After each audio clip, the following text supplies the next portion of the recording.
I'm Juliet Harris, Director of Together, Scottish Alliance for Children's Rights. I'm here to talk to you about the steps you can take to implement child rights budgeting in your work or organisation. Before we start, it might be useful to reflect on some of the terms I'll use throughout this presentation. The UN Committee on the Rights of the Child, known as the UN Committee. This is an independent expert body that monitors how well countries fulfil their obligations under the UN Convention on the Rights of the Child, the UNCRC. Concluding observations. These are the recommendations issued by the UN Committee after reviewing a country's implementation of the UNCRC. They highlight both successes and areas that need to be improved.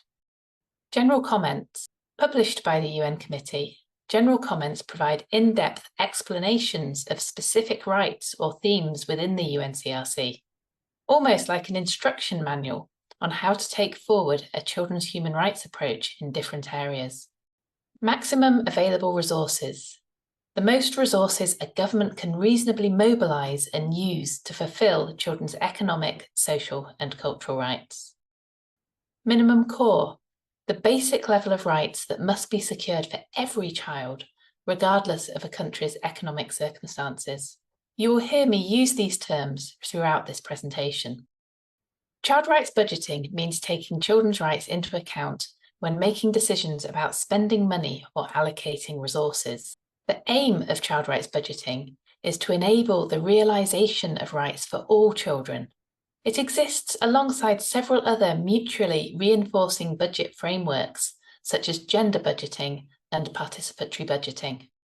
Professor Aoife Nolan, a leading expert in children's rights, says, budgets are a key sign of a government's values. So if human rights are not in there, what's being said is that they're a value not worth counting. Professor Nolan's quote helps us understand the importance of child rights budgeting, that taking forward child rights budgeting is a crucial reflection of our values and how we turn our commitment to children and young people's rights into tangible improvements in their lives. Child rights budgeting is not only about considering children's rights when making decisions, but also embedding human rights standards into the process through which these decisions are reached. These principles include participation, non-discrimination, transparency, and accountability. This means children, young people, and their families should be included in identifying the changes needed to secure their rights. And decision makers should target resources towards these issues as far as possible. Children and young people who work with Together's membership have told us to put more money into supporting low-income families, put funding towards support for disabled people. The government doesn't have the money to get it wrong, so should invest in listening to children and young people to get it right. Children and young people clearly understand the need for targeted investment that addresses the specific needs of children and young people whose rights are at risk, taking an approach to budgeting that means no one is left behind. To help us understand how to integrate child rights budgeting into our work, it's worth looking at the UN Committee's General Comment 19. Published in 2016, General Comment 19 offers comprehensive guidance on how public budgets should be structured to further children's rights. It sets out the need to use maximum available resources to realise children's rights and highlights the importance of budgetary processes that are participatory and transparent, ensuring that all decisions are made with children's best interests as a primary consideration.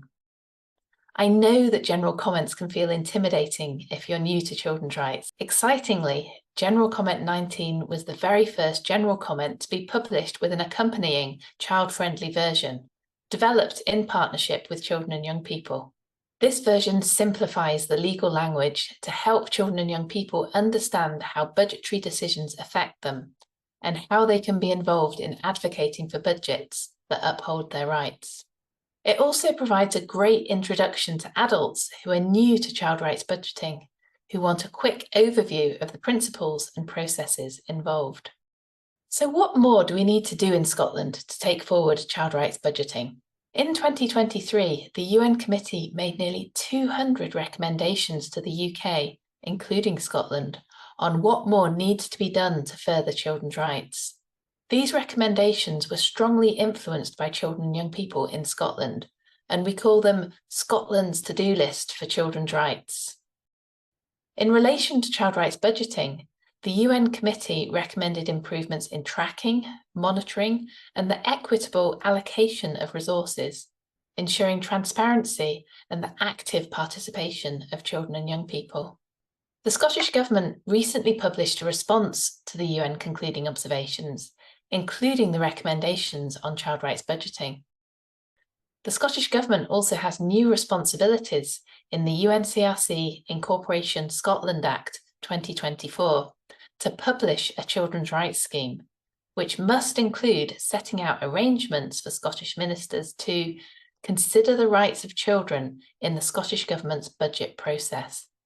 With the UNCRC Incorporation Scotland Act 2024, and the need to turn our commitment to children and young people's rights into tangible improvements in their lives, there are steps that we can all be taking to harness the power of child rights budgeting.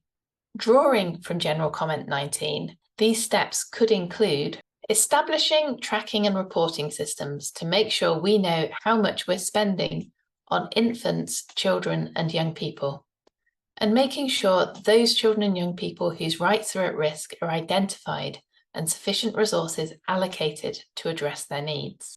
Creating budget lines specifically aimed at improving the lives of infants, children, and young people whose rights are at risk, including making sure that they are shielded from the impacts of any budget cuts when difficult decisions are being made.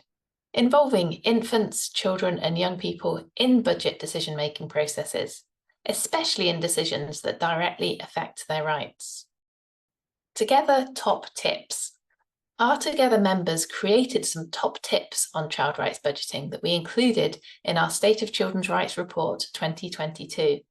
These include making a clear commitment to ensure adequate human and financial resources are allocated to implement children's rights, working with infants, children, and young people to assess necessary actions and direct budgets to target these issues.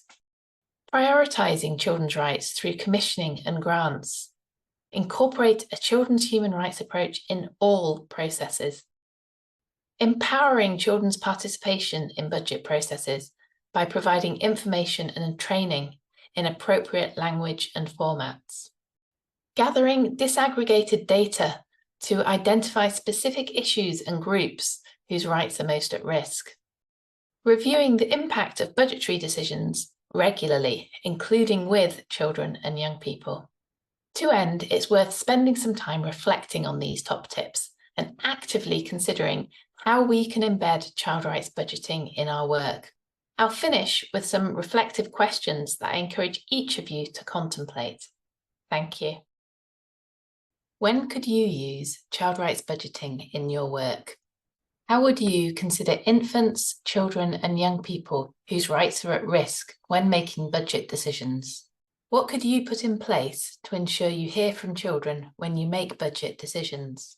What could you put in place to ensure budget decisions that affect children are evaluated afterwards to check their impact?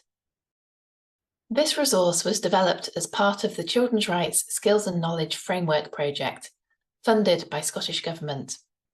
Also available in the series, Rights at Risk, Child Rights Impact Assessments.